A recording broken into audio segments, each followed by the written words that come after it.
आप सभी कैसे हैं? आई होप आप सभी ठीक होंगे। तो मैं इस वीडियो में क्लास 10th एनसीईआरटी गणित के चैप्टर 2 बहुपद के प्रश्नावली 2.1 के सारे क्वेश्चन को करवाने वाली हूँ, जो आपके एग्जाम के लिए मोस्ट इम्पॉर्टेंट है।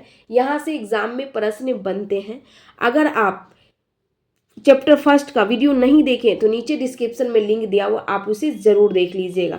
एक एक क्वेश्चन का सलूशन बहुत ही सरल तरीका से और आसान में समझाई हूँ, आप जरूर उसे देखकर फिर चैप्टर 2 स्टार्ट करेंगे। एग्ज़ाम के में बहुत ही कम टाइम बचा हुआ है, इसलिए आप अपने स्टडी पे फोकस कीजिए। तो ये प्रश्नावली 2 है, ये दिया हुआ है। इसको हमको बनाने में सिर्फ 5 सेकेंड लगेगा, इससे ज़्यादा नहीं लगेगा। इससे अच्छा है सबसे पहले हम जान लें चैप्टर 2 जो बहुपद है, बहुपद किसे कहते हैं ये जान लेते हैं। उसके बाद ये प्रश्न बनाने में हमको 5 से 10 सेकंड लगेगा, इससे ज़्यादा समय नहीं लगेगा। तो चलिए जान लेते कि बहुपद किसे कहते हैं। तो बहुपद जो होता है जिसका चर पूर्ण संख्या हो। चर क्या हो? पूर्ण संख्या हो। आप पूछेंगे कि अब चर क्या होता है, तो चर क्या होता है, तो चर जान लेते हैं।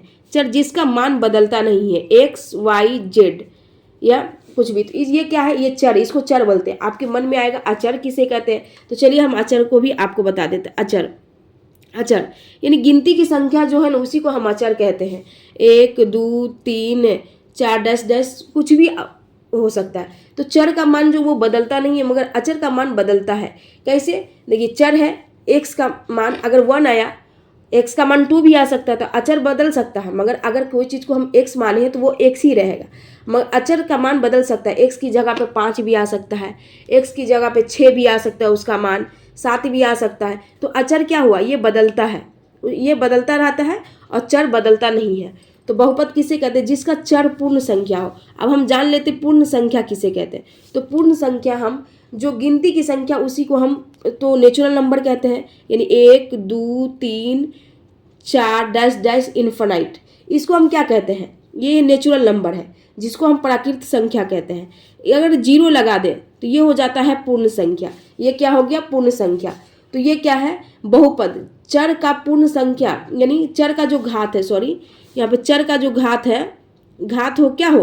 पूर्ण संख्या हो। चर का घात क्या हो? पूर्ण संख्या हो, उसी को हम कहते हैं बहुपद। तो अब हम चलिए जान लेते हैं बहुपद। तो ये चर समझ में आ गया होगा और अचर भी आपको समझ में आ गया होगा। तो चर का घात क्या होना चाहिए? पूर्ण संख्या होता है। यही चर, एक चीज़ और जान लीजिए, चर और गुणा। अचर को जब हम चर को मल्टीपल करते हैं अचर से, तो यह हमको बीजीय व्यंजक प्राप्त होता है। क्या प्राप्त होता है? बीजीय व्यंजक प्राप्त होता है, यानी कि व्यंजक प्राप्त होता है। माना कि चर हम x ले लिए और अचर का मान हम 6 ले लिए। ये 6x जो आया है ये बीजीय व्यंजक है। 6x क्या हो गया? बीजीय व्यंजक हो गया, बीजीय व्यंजक हो गया। चर गुने अचर को जब हम गुना करते हैं तो हमें बीजीय व्यंजक प्राप्त होता है। आई होप आपको ये भी समझ में आ गया होगा। तो हम कैसे पहचानेंगे कि क्या बोलते कि बहुपद कौन है कौन नहीं है? तो चलिए हम जान लेते हैं। माना कि 2x² + 5 है, ये 2x² है, 5 है। तो ये क्या हो जाएगा? इसका जिसका चर ये हुआ, ये चर है, ये चर है ना, ये चर है। चर का घात क्या होना चाहिए? पूर्ण संख्या हो। यहाँ पे 0 होता या 1 होता, 2 होता, 3 होता, पूर्ण संख्या आना चाहिए, उसी को हम कहते हैं, यानी कि ये कहेंगे कि ये बहुपद है। ये क्या है? बहुपद है, बहुपद है, पद है। और जो क्या क्या नहीं होगा, जैसे इसका फ्रैक्शन आ जाएगा तो ये घात बहुपद नहीं होगा, या हम दशमलव में आ जाएगा तो ये क्या बोलते कि बहुपद नहीं होगा, निगेटिव में आ जाएगा तो बहुपद नहीं होगा। चर का जो घात है हमेशा पूर्ण संख्या होना चाहिए, तभी हम कहेंगे कि बहुपद है। पूर्ण संख्या, पूर्ण संख्या अब समझ में आ गया, यानी गिनती की संख्या 0 लगा शून्य के साथ, गिनती की संख्या को हम पूर्ण संख्या 0 1 2 3 जो है उसमें हम 0 लगा दिए तो ये पूर्ण संख्या हो गया। और हम एग्जाम्पल देख लेते हैं, जैसे √2 है, √2y + 5 है, 5 है। ये क्या है? ये क्या है? ये बहुपद है। कैसे है बहुपद? क्योंकि ये चर जो है, अगर इस पे चर के घात कुछ नहीं है तो 1 होगा, तो चर का घात 1 है, तो मतलब कि ये पूर्ण संख्या, ये बहुपद है। चर का घात ये 0 हो सकता है, 1 हो सकता है, 2 हो सकता है, 3 होता है, 4 हो सकता है। खाली रूट नहीं होगा, चर का रूट नहीं होना चाहिए, चर के पास क्या बोलते हैं फ्रैक्शन में नहीं होना चाहिए, और क्या बोलते हैं कि निगेटिव में नहीं होना चाहिए। अगर यहाँ पे -1 होता तो ये बहुपद नहीं होता, खाली पॉजिटिव में, यानी कि जो ये पूर्ण संख्या होगा तभी जाके वो क्या हो सकता है, बहुपद हो सकता है। और एग्जाम्पल लें, यहाँ पे हम √3 रूट में ले लेते हैं y, ये √3y प्लस 6 है, ये क्या बहुपद है? ये बहुपद नहीं है। तब ये बहुपद कैसे नहीं है, बहुपद कैसे नहीं है? तो देखिए √3 हो गया, ये जो चर है, चर के पास भी तो रूट है, तो चर का रूट हटाएंगे तो 1/2 आ गया, 1/2 आ गया, तो 1/2 जो आ गया है तो ये क्या है, पूर्ण संख्या होना चाहिए। तो पूर्ण संख्या में क्या है, 0 1 2 3 4 है, तो ये पूर्ण संख्या नहीं है ना, इसलिए ये नहीं होगा। ये क्या नहीं होगा, ये बहुपद नहीं है, बहुपद नहीं होगा। जिसका एक ही चीज़ आप याद रखिए, चर का घात क्या होना चाहिए। जो चर है इसको चर बोलते हैं, जो XYZ है जो बदलता नहीं है, और कुछ भी मान सकते हैं XYZ या कुछ भी। और ये जो y है, y तो यानी चर का जो घात है हमेशा पूर्ण संख्या हो, उसी को हम बहुपद बोलेंगे। तो आई होप बहुपद भी आपको समझ में आ गया। और कैसे पहचानेंगे, जिसका चर क्या बोलते हैं, पूर्ण संख्या होगा, उसी को हम बहुपद कहेंगे। तो आप पूर्ण संख्या को याद रखिएगा, गिनती की यानी कि 0 1 2 3 जो गिनती की संख्या उसमें शून्य लग जाए उसी को हम पूर्ण संख्या कहते हैं। नेचुरल नंबर में 0 लगा देते तो वो पूर्ण संख्या बन जाता। अब हम जान लेते बहुपद में होता है एक बहुपद, द्वि बहुपद, त्रिपद। तो 7x हो गया, एग्जाम्पल लेते हैं 7x² प्लस 5 हुआ, और 3x³ प्लस 7x प्लस 5। तो ये देखिए इसमें क्या है, एक पद है, तो एक पदी बोलेंगे। क्या बोलेंगे, एक पदी बोलेंगे, एक पदी हो गया। इसमें दो पद है, एक पद और ये दो पद, ये इसको बोलेंगे द्विपदी, द्विपदी। इसमें तीन पद है, तीन पद है तो इसको बोलेंगे त्रिपदी, त्रिपदी। पद मतलब होता है ये पद, ये इसको बोलेंगे पद। जहाँ प्लस माइनस ये बीच में आया तभी उसको हम एक पद हुआ, यहाँ पे भी प्लस है तो ये हो गया दूसरा हो गया, तो ये द्विपद हो गया। इसमें तीसरा है तो ये तीसरा। अब ये कितना बच्चा होगा, ये भी बोलेंगे कि सर यहाँ पे 7 है और x है, तो ये तो दो पद है, मल्टीपल नहीं होता। ये प्लस माइनस का चिन्ह जहाँ पे होता है तभी पद अलग होते हैं। तो ये 7x² प्लस 5 है तो इसको द्विपद बोलेंगे। 3x² प्लस यहाँ पे माइनस भी रहता तो इसको पद चेंज होता किससे, प्लस माइनस से, मल्टीपल से नहीं। मल्टीपल है तो वो क्या बोलते हैं, छुपा रहता है ना, छुपा रुस्तम हो, ये भूत प्रेत की तरह क्या होता है, ये छुपा हुआ रहता है। गुना, मल्टीपल गुना, इसको एक पदी हो गया, द्विपदी हो गया और त्रिपदी हो गया। अब हम जान लेते हैं रैखिक बहुपद, रैखिक बहुपद, रैखिक बहुपद। अब हो जाएगा द्विघात बहुपद, द्विघात बहुपद, द्विघात बहुपद और त्रिघात, त्रिघात बहुपद, त्रिघात बहुपद।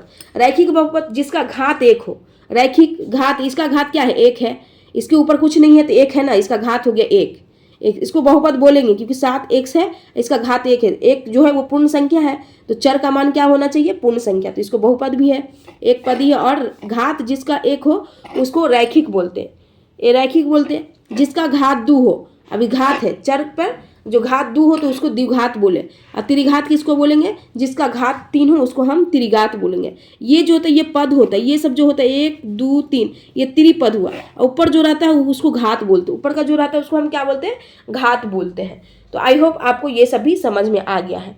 अब हम चलते हैं, आपको एक क्वेश्चन पूछा जाता है कि बहुपद का व्यापक रूप क्या होता है। तो बहुपद का व्यापक, बहुपद का व्यापक रूप, का व्यापक रूप, व्यापक रूप क्या होता है, तो होता है x² plus bx plus c। ये क्या हो गया, बहुपद का व्यापक रूप हो गया। अब इसकी जगह एक जगह हम 4 लेंगे, 4x² प्लस 6x प्लस 5, ये क्या हो गया, ये तो बहुपद का व्यापक रूप है। तो x² plus bx plus c हो जाएगा बहुपद का व्यापक रूप। अगर हम यही x² plus bx plus c में बराबर हम 0 कर देंगे तो ये क्या हो जाएगा, तो ये हो जाएगा द्विघात समीकरण हो जाएगा। जैसे हम 0 लगा देते हैं बराबर के इस पार तो ये हो जाएगा द्विघात समीकरण, यानी कि समीकरण में चेंज हो जाता है समीकरण। जब तक कि ये 0 नहीं लगा हो तो ये क्या था, बहुपद था। जैसे हम 0 लगाए तो ये क्या हो गया, द्विघात समीकरण हो गया। तो आई होप आपको ये भी समझ में आ गया होगा। और इससे पिछले वाला वीडियो जरूर देखिएगा क्योंकि एग्जाम नज़दीक है तो पढ़ाई पे फोकस कीजिए, इधर उधर ना कीजिए। और पढ़ाई पे फोकस कीजिए।